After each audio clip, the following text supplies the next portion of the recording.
everybody. Welcome to the Starving Artist Development Project. I am your host, Gabrielle. Today, we are here with a very special guest. Ah, how y'all doing? How y'all doing, man? Yo, my name is Ian. I am also known as Mr. Willis. I am by day an art teacher. I teach from kindergarten to eighth grade. Whenever God gives me the time, I dibble and dabble in all the arts. I'm actually a master of many trades or jack of many trades. I haven't mastered yet, but um, mural artwork, personalized, uh, portraits, anything like that, like it's tumbling, tossing all over my head. So, Awesome, awesome. And I literally just told Ian that I was going to start with this amazing introduction and then it just slipped my mind. But so let's get into that. So Ian and I we worked together at a school some time ago, and I got to know Ian because we were on opposite schedules. So I was stationed at one school while he was stationed at the other school, and we always flip-flopped schedule. So we never actually got a chance to meet until PD, right? And originally we had a band instructor, but the band instructor ended up being shuffled out of the school. So we were fortunate enough to have this amazing artist get hired in and pretty much work with the kids at a previous school that we were both at. And for one thing I want to say is let me just commend you on your artwork. So the last project that we worked on was for a Broadway junior show. And I think it was like Hunk Junior Hunk or Junior. something. Yeah, there you go. The Ugly Duckling Yes, the Junior Ugly version to Duckling. that. There you go. Yep. And Ian had to create the backdrops for our show. Now, mind you, we were on a very tight budget, 4 backdrops, and we needed them for the East and the West Side location. We were on a very tight budget, and when I say a tight budget, I mean we really didn't see the money. Wherever the money is, I don't know, but I've gotten into that a few times, but that's here nor there. Hmm. So being, the creators that we are, we use the resources that were available to us. And Ian tapped in and he created these amazing murals, and he has created so many amazing murals for the school that we were at. And I just wanted to actually sit down and break bread with him on today's show. So let's hop into some of these interview questions. So let's get to know Ian. What is the story behind your artistic journey? So that's actually funny because right now I'm in the middle of writing a book about that. So Ah, not so I haven't really found in my I haven't found myself, let's just say, yet. I'm still on that journey, but I mean, a lot of my creativity comes from my culture. I'm from New York, first and foremost, Brooklyn, you know. Uh, but to add to that, my family is very cultured. We come from a diverse group of folks. My roots come from the Caribbean, so it's kind of like, different music. It's funny because all the music we listen to, no matter what genre you listen to, it's kind of like we take from each other. So we got little hints of this, we got hints of that. Like they say, reggae is the cousin of hip hop, but these guys can mm, rap. You know what I mean? It's just that they yep. speaking in that patois. But so it's a lot of culture that I absorbed and soaked in. So I guess that's one of the reasons why I feel that I haven't really found a voice yet. But that's why I'm so absorbed into everything. You know. All So right. Okay, yeah, I like that. all of my All right. creativity Well, stems from. Hmm. no, you go ahead. Oh no, I was good. I was just saying all my creativity stems from everywhere. All right. Well, then that brings me to my next question. Was there a specific moment or an experience that made you realize that this was the path you wanted to pursue? Um, yes. I mean, well, no, because I can't really. There's so many. I've had so many like different milestone, yes, and different different bumps and bruises and twists and turns that it's like not one specific time, like almost every time. I guess I would say that would be specific, but I don't know. I guess like I can't really tell you one real time. Okay, okay, You okay. know? Well, can you walk us through your creative process, like from the initial spark of inspiration to creation Well, it of honestly your artwork? depends. It honestly depends on what I'm creating. So, for example, my initial sparks for a lot of like my mural artwork, I normally get creative and I get a lot of inspiration with different music. So I would have a playlist playing, and if a lot of some of the times I do get like what writers may get, writer's block. I get artist block. So if I want to be creative, which one thing I should always, I guess, advise to young artists: don't force creativity. It doesn't work. Oh, yes. It does not work. So I guess what I did was, when I used to try to force creativity, I listened to music. So now that I use it as, instead of something to, force myself to get into, I use it as a therapeutic way to woo myself into something. So then it Hmm. manifests into like something creative. So that's what I do whenever I draw anything that's at a large scale, like a mural.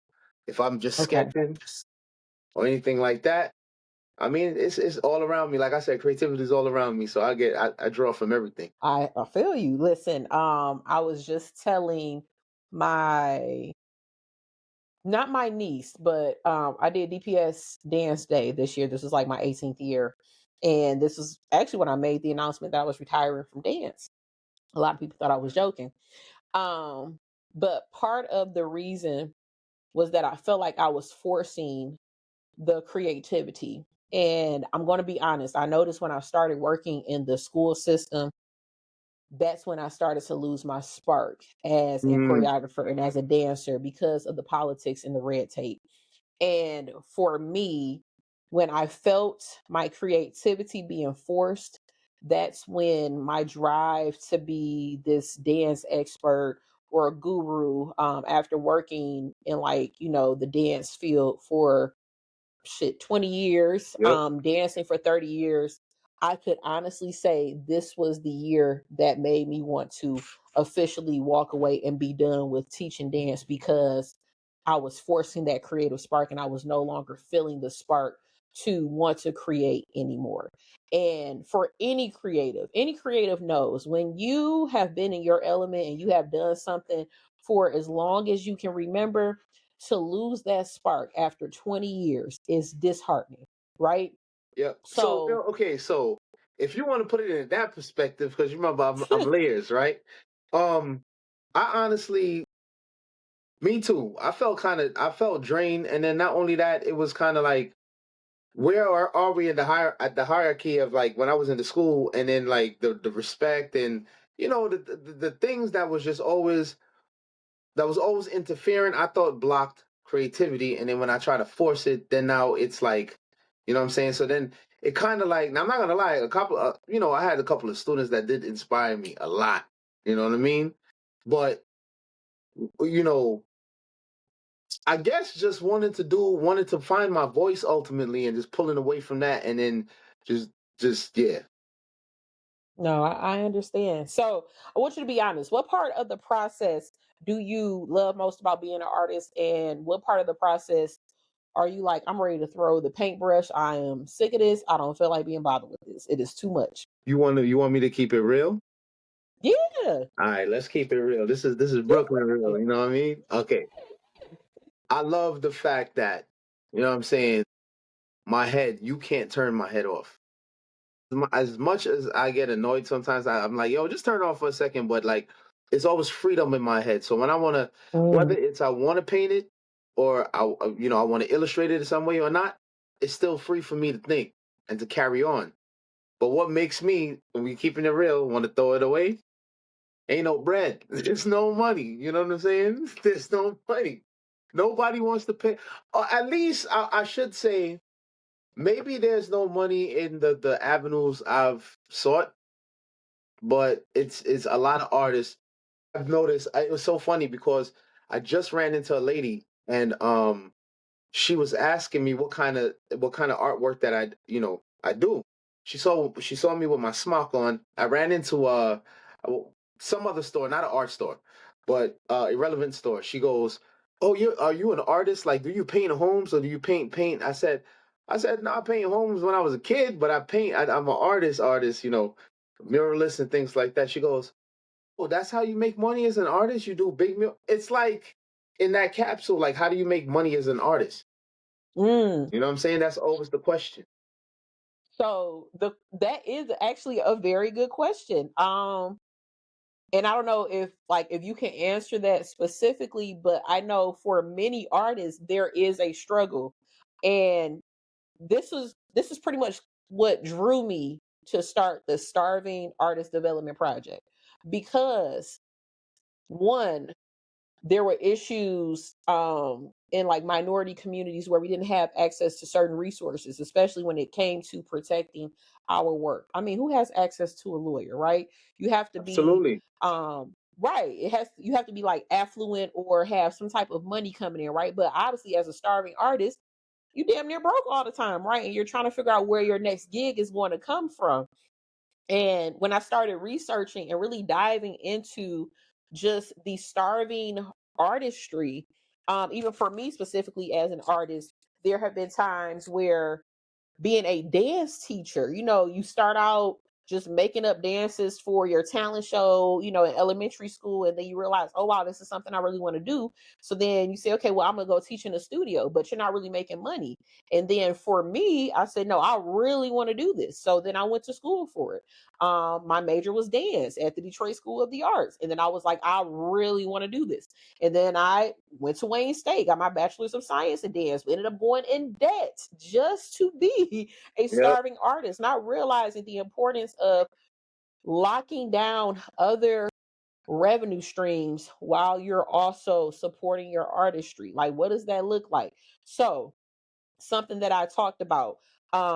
There was this show that I was on here in Detroit when I was 19, where we did like 6 episodes on a Monday, and I did this for a slice of pizza.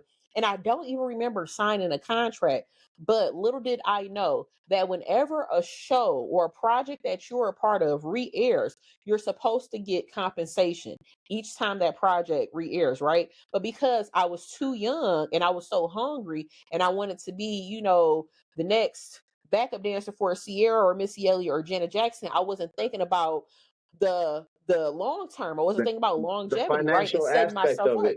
Yeah, the Yeah. financial aspect, because I just wanted to be on stage. I was so hungry. But also you had people that took advantage of that hunger, and they were like, well, she just wants a moment. She needs some type of exposure. So we're going to go ahead and put her on this show, but we're not going to introduce all the other legalities that you need to know in the process. I was even signed to an agency for a quick second, and my contract got revoked because I didn't lose enough weight. Mind you, I watch these videos and I'm like, I wasn't even that fat, so I don't know what these people are talking about. Nah, I mean, yeah, I'm big mama now, Oh, but you bugging. right, but back then I'm like, these people really like lost their I mind. feel you. I But feel you. rejection is God's protection, right? And I was happy Absolutely. that I did not get that contract because it pushed me in the direction to pursue journalism my first year at Wayne State. Mm. And I was like, all right, well, fine, I ain't gonna Can I dance. say I'm gonna just go something? ahead and Just like off subject, I mean off topic, but on topic. I respect journalists, but you go ahead. I mean, how they could just put together, all that information and just, you know, yeah. But you go ahead. Just put it out well, there. one thing I do want to say, I want to shout out my niece. Her name is Jada Vassar. She just finished her internship um Right? with Okay. and don't get me wrong, it's with the New York Times. Okay. And she received several awards and accolades while she was at Michigan State, and she's actually graduating. Um, Okay. and I'm so proud of her Yo, what because they do now? Hold up. What they do now? What's this? what That's was this, clock it? I I guess. I think. don't know them kids Yeah, be clock like that. I'll be like, it. yo, I'm talking to you. Yeah. What you doing? Yeah, clock it. And Ah, and to even say that, to verbalize that out loud, I'm so proud of the work that she is doing. Even my other niece, Janae, they're twins. She's at Michigan State for film, and she does content nice. creation as well. And I'm going to bring both of them on the show as well and talk to them about their journey, working in the film industry, doing content creation, but also working as an established journalist Okay. who's just turned 21, right? And already has a roster that not a lot of people can say they have. And moral of the story, she was just hungry and she wanted to do it, right? And that's that drive Yep. that I wish I still had, but when you're young Nah, and you you got it. We still got it. got it, we Nah, just we gotta got it. find the spark. What's that called? What's that Mhm. called? What's that called with the Transformers? What they got in them? What's that? That's that all spark or whatever they call it. That Something, that yeah, live inside. We yeah. still got that spark. But It's somewhere. I know it's brewing up somewhere, but so yeah, so and I big ups to journalists because that is big a up. very tough job too. And Absolutely. there was one young lady who I was reading up on. I can't remember her name, but she was a journalist, she was a mother, she Mm, was a wife, and she went over to Iran and they mm, shot and killed her, and they mm. refused to get her any help because they thought she was, a terrorist. So when you Nah, think man. about like what journalists do and just the amount of work that they Dirty put work. in, and even just being willing to put their lives on the line to get vital information out to, other people, like that's a job. But even as a creative, I feel like anybody that works in a creative industry, you live and breathe your artwork, right? Yep. So ultimately, when you lose that spark, there is a part of you that dies. Oh yeah.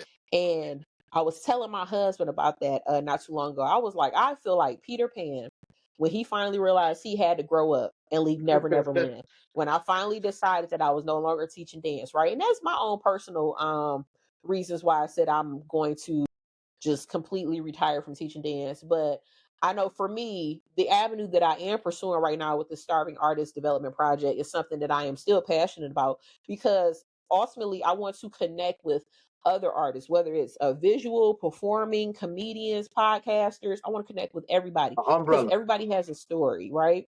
Yeah, Yeah, everybody. absolutely. And the best part about hearing everybody's story is that we get to build community, we get to break bread together, and we Hmm. get to do cross collaborations, and you will Hmm. find that there's so much that we all have in common, even in different genres of our artistry. So that's why this is so important to me. But also, what's even more important to me is that we have the power and the resources to protect our intellectual property because we lack those resources, because we need to continue to diversify our income when we're Hmm. not selling our art, when we're not setting pieces on different schools and stuff, because even that money dries up too after a while, right? And not knowing, somebody told me that, hey, you can actually set original choreographed work and you can copyright your work as long as it's an original piece and you Hmm. can resell it.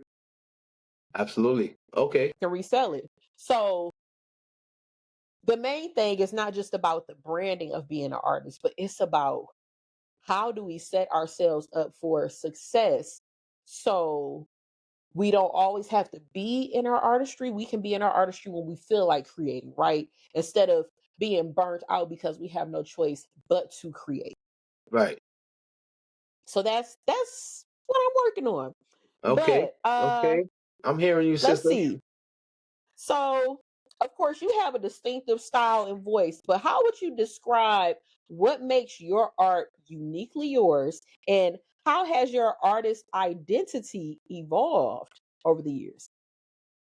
So it's uniquely mine because it's me.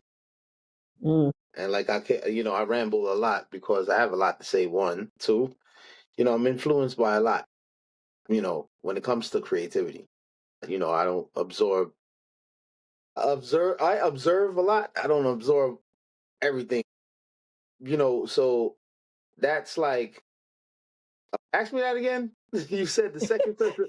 No, no, no. The So second okay, part. so the question is, and I sometimes I have to keep the questions in front of me too because I will forget them. So how did your artistic identity evolve over the That years? was Like the second. Yeah, that was the yeah, second like part, how right? you start out kind of doing your art a certain way, but then when you become Oh, like more okay. older and wiser, you kind of Yeah, you develop see, your I own you know style. I told y'all to everything rambles in my head, but It's no, yeah, okay. It's okay. absolutely. It really definitely evolved. There's definitely growth as I grew up. I'm influenced by different things now.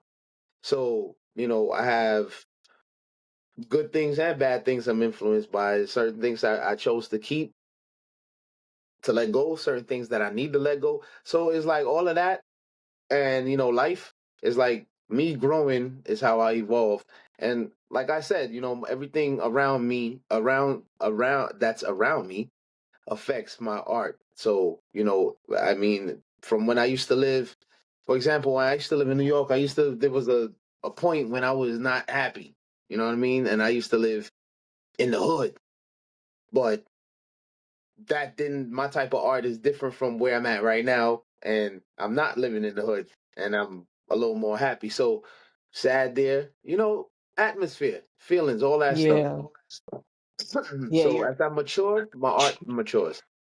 mm, So as I okay. learn to Yeah. deal with certain things, um, in a certain light, and not take on, certain ways or what have you, I'm lighter inside. And then of course God. So the more I'm Amen. involved, the more I'm involved in that, the more my artwork just, stays elevated for the best, I hope. I like that. So tell me about a piece of artwork that holds special meaning to you. Uh A piece of artwork that you completed, you composed that holds man, special meaning.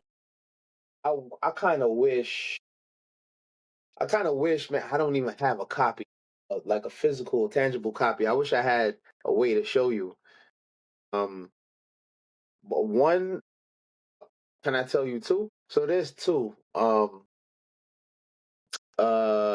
Behind everybody, there's a backstory. You know what I mean? There was a part of my life when, I needed to be rehabilitated.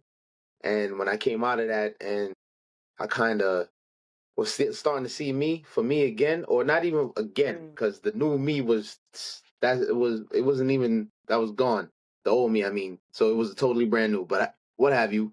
Um, I started getting back into my art again.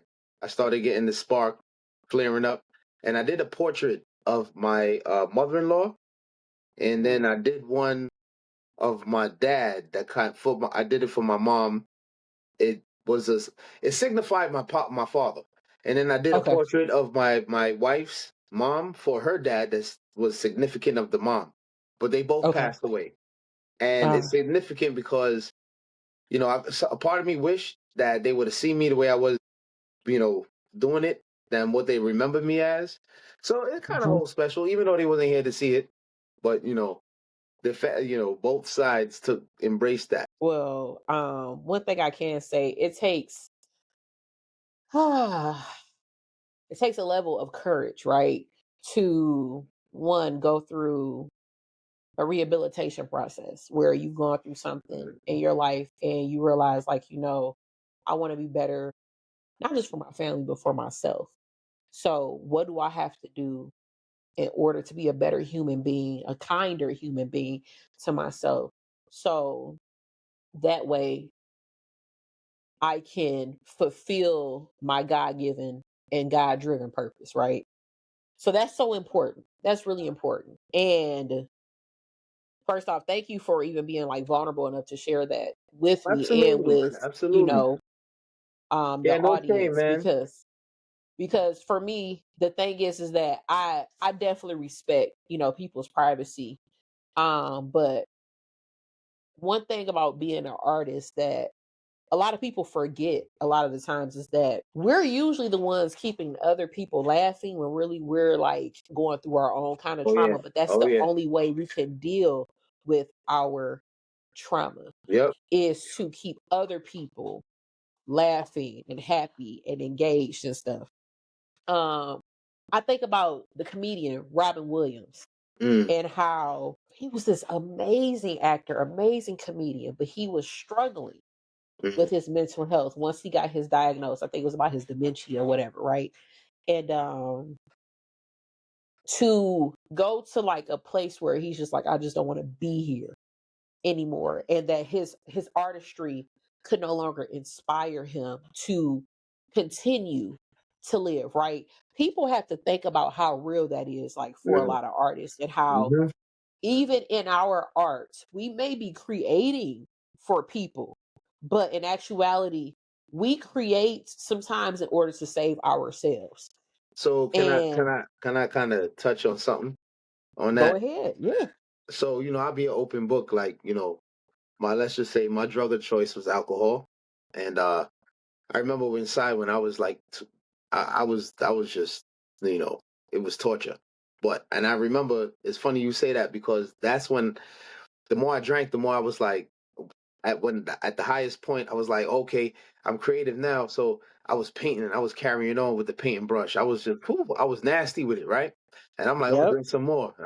So I was just bugging with it, and all that artwork, even though I'm drinking to hide from something else, and I try to like put it in that, all that artwork I just gave away, you know, just to show, you know what I mean, that I was like, I'm good, I'm happy, you know what I mean, I'm all right, Right. you know.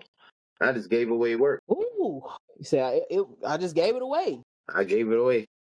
Gave it away. And I'm not gonna say, do you feel regretful, or do you regret the fact that because you were so deep into what you were going through, that it caused you to not see the value in your own gift to Absolutely. a certain extent? Yeah. Absolutely, because how am I gonna see the value in that when I didn't see the value in me? I didn't love myself.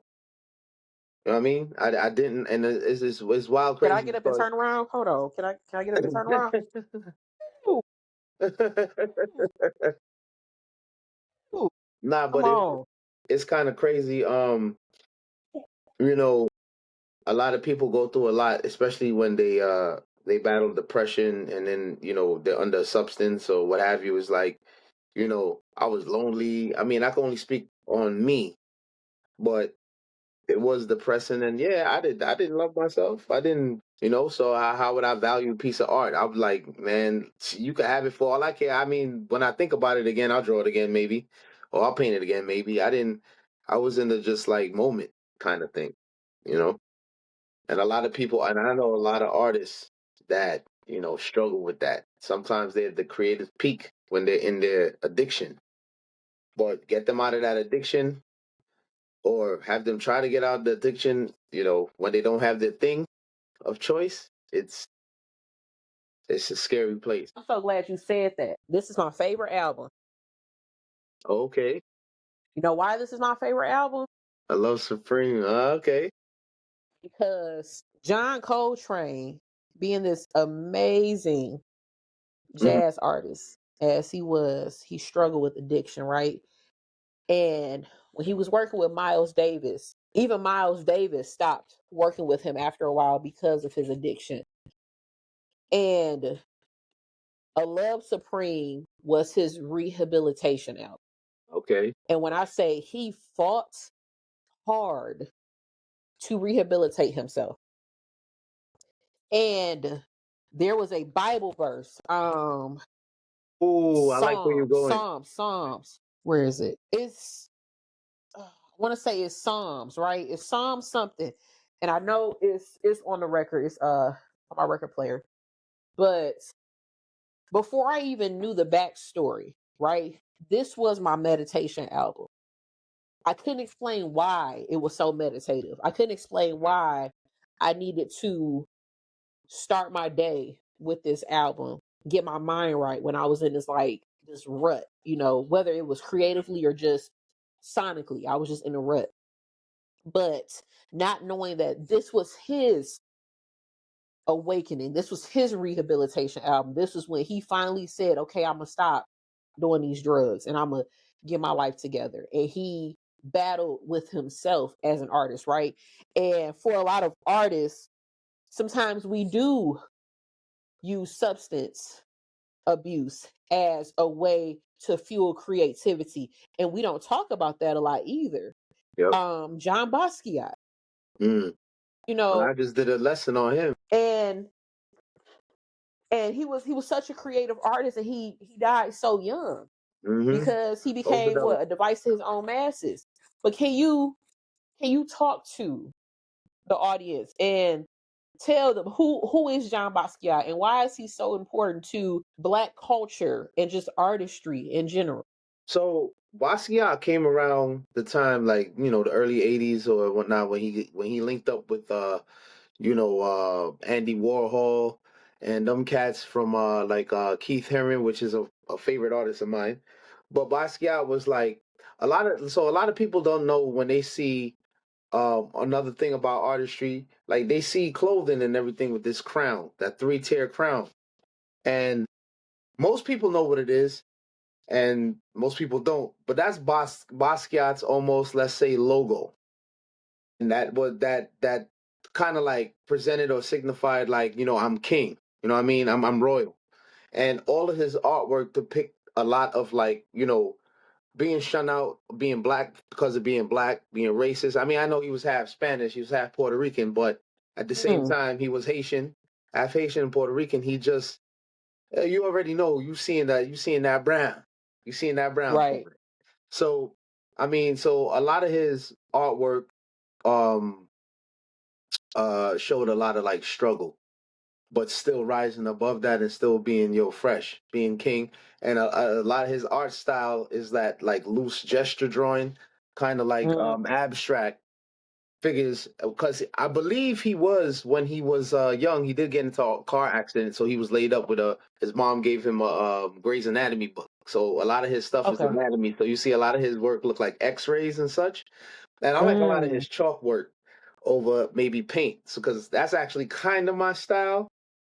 I don't know what style I have, but I soak into it though. So if you could talk to any artist, dead or alive, like who would it be? Dang, you just gonna throw a monkey wrench? I honestly, man, I I've learned a lot more than when I was a youth teaching. I've learned a lot more teaching the kids. Maybe I didn't pay attention to it in school when I was young, but there's so many artists that I've taught them by just going down the rabbit hole and learning this artist and that artist. And it's so many of them that I would love to meet. But I would say one in particular that I would love to meet would happen to be. Can I say two? Yeah, go ahead. So I don't know if you could say I'm multicultural, but I guess you can, because Yeah. I got a little bit of everything in me. As a matter of fact, you can. Well, nowadays, you know what I mean? Let's not go to that. You gotta be careful nowadays. But I'm just saying, I kind of like I said, culture drives my creativity. I tend to like art that I either can't do or feel like intimidated or like, okay, that's too much. I know I'm rambling. I can't do it, but I'm starting to have a love for collage artwork. I would say I would love to have met, or that was the question, right? Yep. I done gone on so long that I forgot. No, I it's would, fine because I, I love where it's headed. Okay, go ahead. I would have loved to have met, Romare Bearden, and I Okay. would have loved to have met Eric Carl, the Hungry Mm, Caterpillar, okay. because of his color mixing. I love that. And that's my colorful side. I don't know if the Gemini thing, but because I got a dim, and so I have a warm and a cool, like I tell the kids, Okay. a warm and cool Yeah. side. So like my colorful, like I love like colorful collages, and especially the ones that are like mixed with the pop art where they'll have newspaper print, but then they'll have like a comic book characters outline of the page, Okay. and then Yeah. more of a like, because I love jazz. I love jazz.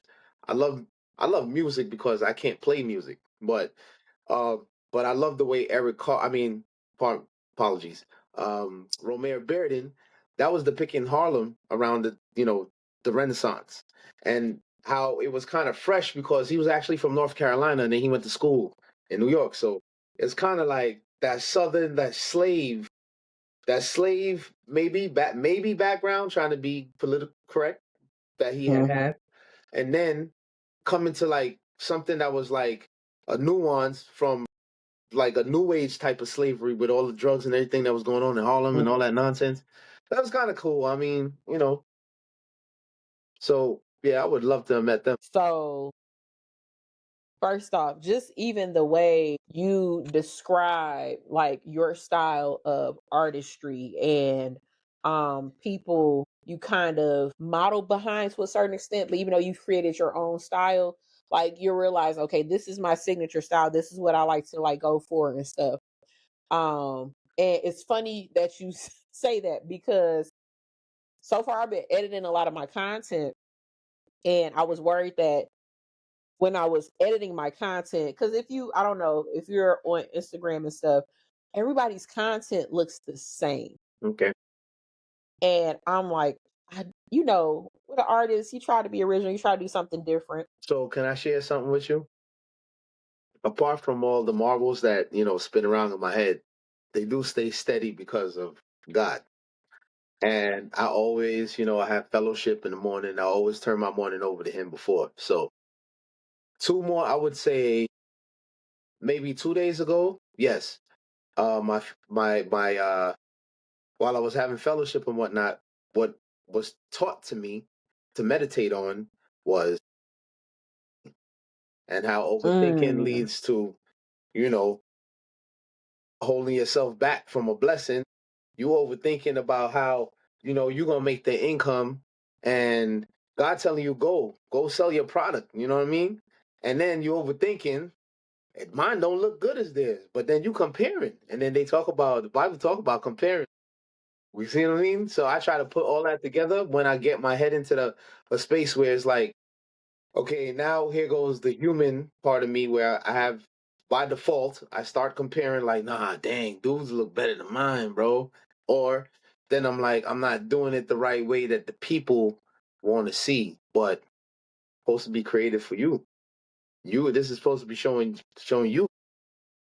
you got me. I'm practicing. I am still practicing what I'm preaching. So I'm not just talk. I'm putting in the work because I'm doing the same thing. I have the same battles. There's a lot of me's and you's everywhere. We doing the same thing in our heads. We just trying to collectively come together and try to figure it out in a peaceful manner. So would you say that artists in general, because I know I can attest to this, do you feel like artists in general, we suffer from a form of imposter syndrome, especially if we're multi hyphenated? I would say. I don't. Okay, so for me personally, I don't know what I would say. I'm all over the place. I just not to go off on a tangent, but I was actually just reading something that I can't remember where because I'm always getting some kind of news feed, and I was looking rather. An artist was talking about and I think yes, it was an Instagram because I saved it. The artist was talking about how to put things in a bag. It was talking something about putting things in the bag. If you don't need this, this is not creative, or this doesn't help you spark your interest or whatever. Put that in the bag. If this helps, put it in the bag. If not, so Yep. I'm still putting stuff in the bag. So I can't even really like answer that question as a general. I can just say for me, I don't. I'm all over. I don't know. Okay. Well, I know for me, for sure, Jackie of all trades, master of none, which then led me to suffering from imposter syndrome, right? And I say that because, yes, I started out teaching dance. I was a dance educator. And I branched out and I learned how to DJ. I learned how to DJ while I was teaching dance, and I would DJ like different events and stuff. And then I was like, well, I have a story and I want to talk about some stuff. And that's when I found out about podcasting, when podcasting wasn't even popular. And then I was like, all right, bet I'm gonna start a podcast. Mm. So I was a dance teacher, a DJ, and a podcaster. And I was trying to launch this media company while also renting out my equipment to like different artists, different DJs and stuff, because sometimes DJs will be like short equipment, like they would need a microphone, they would need up lighting. So I did that for a minute, right? And one thing I can say, I met a lot of amazing people when I had my old media company, G Marie Media, and I discovered a lot about myself too. But I suffered from a form of imposter syndrome because different people knew me for different things. So wait, let me ask you this though, real quick, not to cut you. Did you Hold on, let me make sure my door closed before mine come in here. Okay. Did you did you Because have were you uh I guess were you putting everything into work? I mean, you were putting everything. See, with me, so what I was everything was rambling, happening at the same time. so what I was rambling trying to say, I had all those ideas at the same time because so writing a book, um, getting into what was it? Streaming. I found out streaming you could make money. So I play video games. Big up Street Fighter. You know what I'm saying? So all of that stuff. So it was like I had all this stuff and I didn't put it into work. It was just confusing me and cluttering me because when I would try to focus on this, then I'm like, oh, I'm about to go do a art gallery real quick. And so that's where I was going, like with my creativity. I was putting certain things in bags. It was this that person I was talking to, I was watching the artist was like, she puts this in this bag if so yeah. So I guess I had that before. Listen, when I tell you, going through that process of being multi hyphenated and being able to do what feels like everything, but then at some point just completely stopping everything because I'm like, okay, what do I want to be known for, right? And also the pandemic So uh made me kind of stop doing everything. And then I got pregnant, with Autumn. And I had to really think about like what do I want to do and what legacy do I want to leave behind, right? And right. dance was always my passion. It was always my passion. And I got the email from the school that we worked at that they were looking for a dance/theater teacher, but we all know how that went, right? Okay, move on. So I was the dance/theater teacher at what two different schools, and then I ended up going to a different school once they laid me off, and was the dance teacher. But then, like I said, at some point, I was like, I want to dive back into podcasting. I just don't know how I'm gonna get back into it because now podcasting has changed so much since I Everything's started changed. out. Yeah, everything has changed. Everything is still changing, right? Mm-hmm. And even with me suffering from imposter syndrome, it took for me to have to leave the current position that I was in Mm-hmm. to finally say, to hell with what everybody thinks about me. Because at the end of the day, my daughter looks up to me. Oh, And I absolutely. have a daughter to make proud. Mhm, mhm. My husband is my rock, and he has always been my rock as long as I've known him. Right, And I right, right. don't want the burden to fall on him. So Mhm. if that means that I have to make myself look like a fool Ooh, yeah. because I believe in something, I am Listen, going listen. to stand on business I feel on like that, right? I apologize for cutting you, but you making No, you're good. you giving me a little bit of flames. You putting a battery in me. I felt like for a long time embarrassed sometimes to tell people I'm an artist. You understand? I used Okay. to feel like so if you want to go back to say, make yourself look like a fool, they already think we look like fools. Some people. Now I'm not trying to I'm not trying to throw a pity party or nothing like that. But I agree. what I am saying is that I am at that point where I'm like, and the majority of the time it's money that I always think of because I am a provider. I am gonna, I gotta figure out like, okay, if I don't do this, I better have an anchor or weight to hold that financial decision down if, say, what I'm thinking, it's not gonna fall through. You know what I'm saying? Or it falls, however you say that. But um, I will say big ups to you first and foremost for but it's kind of like I feel you, and I'm I'm I'm still like I said, I'm still working a lot of things out of my head. But what I will say is that I am me. I'm leaning towards more emotional work. And when I say Mm, emotional work, I want my like when I get like right now, I go through little seasons. Right now, I'm in a writing phase. I'm in a writing season. I like to storytell, so I've got everything from superhero stories to dramatic stories. So I like to illustrate those, and then I get into my painting seasons. But I want everything to be emotions. I want it to be however I'm feeling. That's what I'm doing. So instead of me finding out, well, what's your what's your style of art? I'll let you know when I'm doing it how I feel. when I'm in my season, yeah. Yeah. I understand. That's Yeah. why it's No, so that's hard for me when people go, "What kind of artist are you?" I'm like, but I mean, to make money, I'm whatever artist you need me to be. I'm a muralist, okay. okay? You need me to be paint a mural? I got you. Oh, you need a logo? You need branding? I got you. You want the Photoshop? You want photo restoration? You need flyers for your next. So it depends on what you need me for.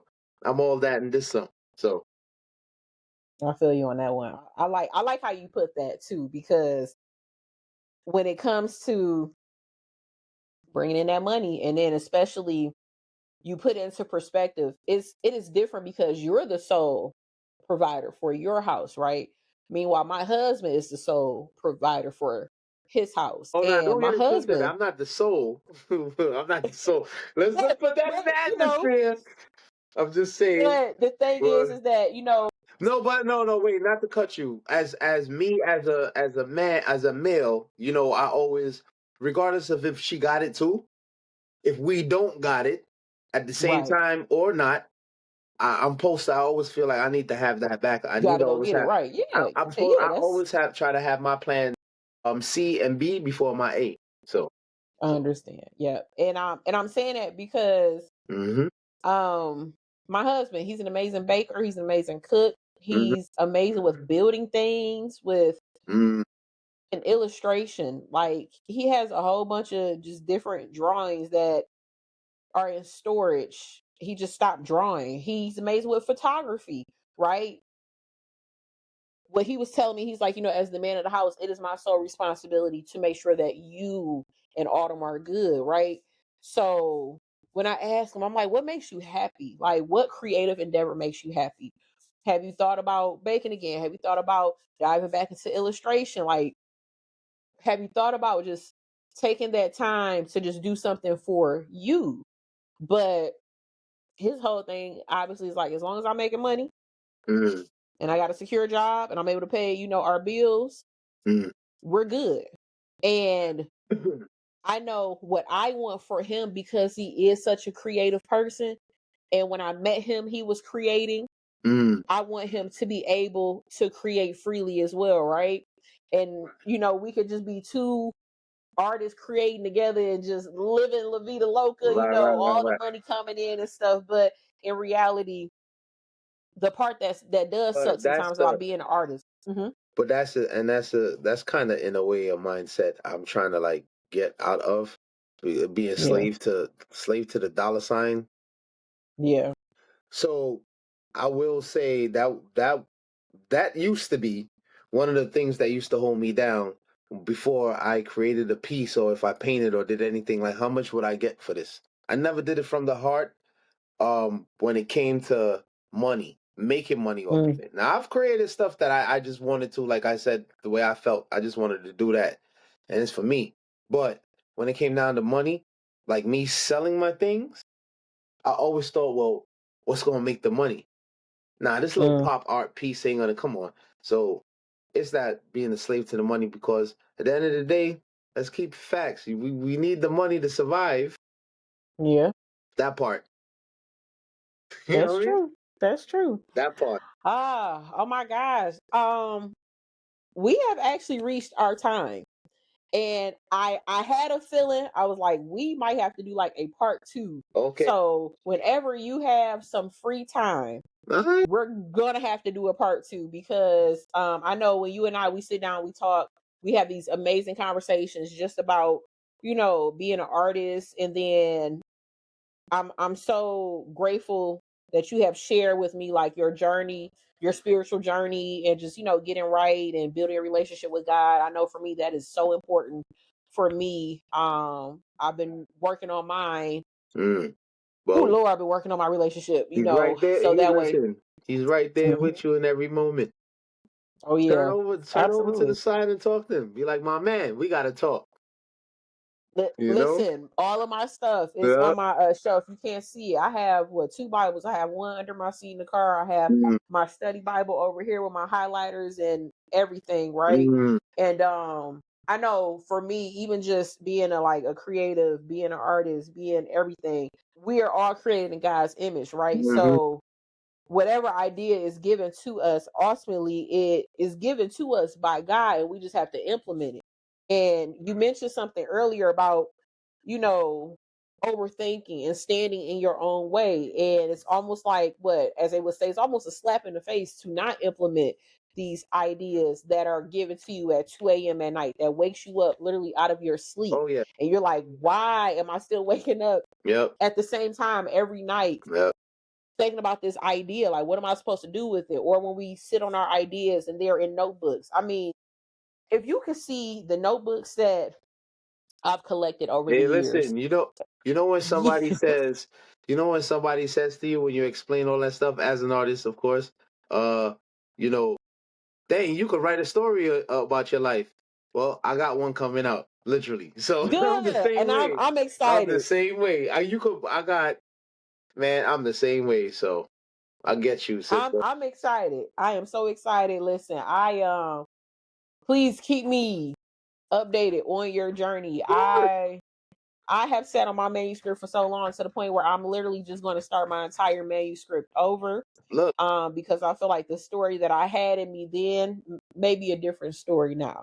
okay. And it's simply to help artists, right? So my story isn't rooted, I don't want to say it's not rooted in trauma, because there are things that I experienced as, a plus Mm, size dancer, and what I went through, and even just what motivates me to keep going as an artist. I mean, I've lost two very important people over a year time span, right? And for me, that was like my fuel to really keep going, because I'm like, okay, well, they're no longer here to fulfill their mission, and I'm still here, and I'm given a chance every day. So what am I going to do with that opportunity? So now for me, like I said, like, what is my why? I know what my why is. I know that I have ancestors that are carrying me. I have a daughter that is watching me. I have a husband who is protecting me. And most importantly, I have myself to make proud, right? So that's why we create. That's why we do what we do. And sometimes we know we still have to pay our bills, but ultimately, for me, it's about legacy. It's about, what do I want to leave behind when my time is up, when it's time for me to, you know, go home to glory. And when they say, well done, Gabrielle, anybody that has ever come in contact with me, they can all say she loved her family. She was a hustler. mm. She loved her artistry. She loved the arts. She was a But most Gemini. importantly, she's a Gemini, but she It's was crazy about, that we still got the same birthday. We got the same month and the same day. yes, That's crazy. I forget. We have the same birthday. And I Yo, was by just the way, laughing listen, by the earlier. way, whoever sees this, big up Geminis, man. We get a bad rap, but you know what? We wear our hearts on our sleeves, but if you terrorize that, you got the next thing coming, man. Trust me. You feel me? Man, because my old boss Uh, at the school that I just left, she told me that trying to be funny. And I'm like, no, I'm just nah. very, very Yeah. transparent. Yeah, we got a storm inside of us. We try to calm it down. That's why, Yeah. we overly love. But Yes. yeah, we Yes, definitely do. absolutely. We are very very passionate people, Yes, very sir. Mm-hmm. strong will, strong mind, Mm-hmm. but I always say we're a good time. We are a good Absolutely. time, and Absolutely. we are going to bring the fire, we're going to bring the creativity, we're going to bring everything. Say But that. Say that. Okay. we're definitely going to have to do a part 2. Oh yeah. Part 2. Yeah, I yeah. had a feeling. So I appreciate it. but listen, well, first and foremost, let me thank you for even coming on and just breaking bread with me on the Starving Always, Artist man. Development Project. This episode 1 was just hands down something that I can't wait for the artists and creative community to hear. But most importantly, it was an episode that I needed to fuel me and to help keep me going. Mm. Um, and I love, like I said, I love talking to other artists. I don't care what genre Yeah, you're we in. need I don't that. care if you're a Yep. performing I'm the same. visual. Like, I don't. I'm We the need same way. that. We need that.